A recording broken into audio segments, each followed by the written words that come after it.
Bismillahirrahmanirrahim. Assalamualaikum warahmatullahi wabarakatuh. Perkenalkan, nama saya Ja'ala Salimabaya. Saya sekarang sedang menempuh studi pendidikan di Universitas Islam Negeri Sumatera Utara Jakarta, Prodi PBA 2, Stambuk 2021. Baiklah, di sini saya akan menjelaskan. Yang pertama yaitu apa itu definisi dari psikologi pendidikan. Dan yang kedua, apa manfaat dari mempelajari psikologi pendidikan tersebut? Mengapa kita harus mempelajarinya? Dan yang ketiga, apa saja sih aspek-aspek pembahasan dalam ilmu psikologi pendidikan tersebut?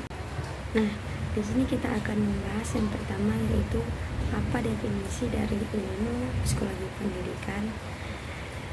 Psikologi berasal dari kata Yunani yang terdiri dari dua kata yaitu psike dan logos.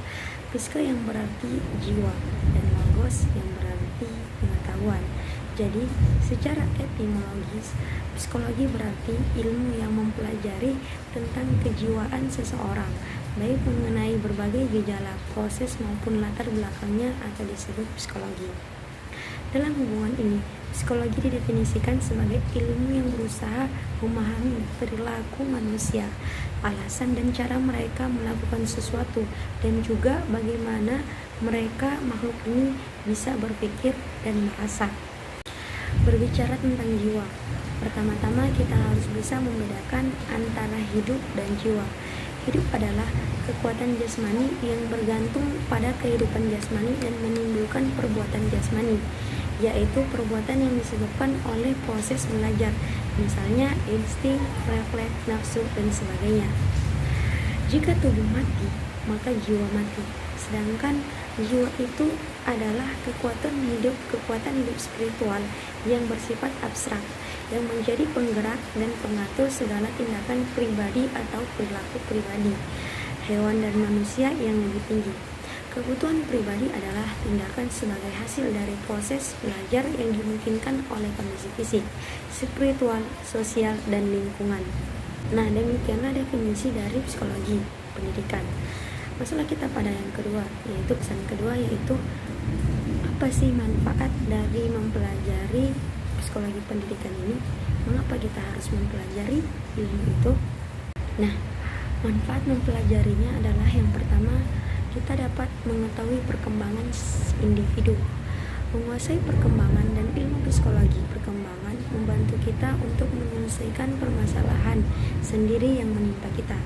Kita tahu sekarang banyak orang yang terjebak dalam masalahnya, di mana mereka tidak bisa keluar dari masalah yang dihadapi akibat kritis dan tidak tahu dirinya sendiri. Manfaat mempelajari psikologi yang kedua adalah memiliki wawasan luas di bidang ilmu psikologi.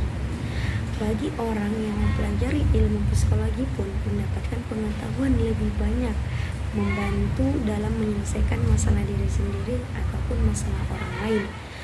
Yang ketiga, kita dapat mengetahui perubahan perilaku seseorang. Ternyata tidak sekedar mempelajari perubahan perilaku saja. Tujuan mempelajari psikologi pendidikan juga dapat digunakan untuk mempelajari perbedaan antara pribadi. Seorang pendidik pasti menemukan banyak sekali karakter dari muridnya, di mana mereka lebih memiliki keunikannya sendiri. Yang ketiga, kita dapat mengetahui perubahan perilaku dari seseorang. Ternyata tidak sekedar mempelajari perubahan perilaku saja. Tujuan mempelajari psikologi pendidikan juga dapat digunakan untuk mempelajari perbedaan antara pribadi. Seorang pendidik pasti menemukan banyak sekali karakter dari muridnya, di mana mereka memiliki keunikan pada dirinya sendiri. Yang keempat, manfaatnya kita bisa melihat realita. Tidak semua orang bisa membuka mata dan dengan sadar realitas kehidupan mereka. Hanya sedikit orang yang mengetahui bahwa hidup dan takdir yang mereka jalani itu luar biasa tersistematis. Orang yang memahami fitrah hidupnya tentu saja memiliki kenyamanan dan kepuasan tersendiri terhadap peran yang dilakoni di dunia, di mana di masa remaja seseorang akan menemukan banyak pengalaman baru. Mereka sudah merasakan permasalahan yang mereka temukan, sudah bisa merasakan kesulitan menghadapi dirinya, sudah bisa melakukan berpikir, termasuk berpikir sumbu pendek dan sumbu panjang. Yang kelima, mengetahui pola pikir. Tujuan mempelajari psikologi pendidikan yang tidak kalah seru dan penting adalah mengetahui pola pikir orang lain. Tidak semua orang bisa mengetahui pola pikir. Itu sebabnya mahasiswa psikologi yang betul-betul mempelajari ilmu ini disegani dan ditakuti. Kemampuan mengetahui pola pikir tidak diperoleh dengan gendam atau lewat ilmu langit, tapi dengan mempelajari. Ada beberapa tips dan cara bagaimana pikiran dan pola pikir seseorang lewat berbagai kajian. Jangan anggap seperti membaca kajian pada Google saja, tetapi dari banyak buku psikologi dan membaca pula pembahasan teori-teori para psikologi yang tidak akan habis dibaca dalam sebulan. Demikianlah manfaat mempelajari ilmu psikologi pendidikan. Nah, sekarang kita masuk pada pembahasan yang ketiga, yaitu apa aspek-aspek dalam ilmu psikologi pendidikan. Nah, aspek-aspeknya yaitu yang pertama, minat.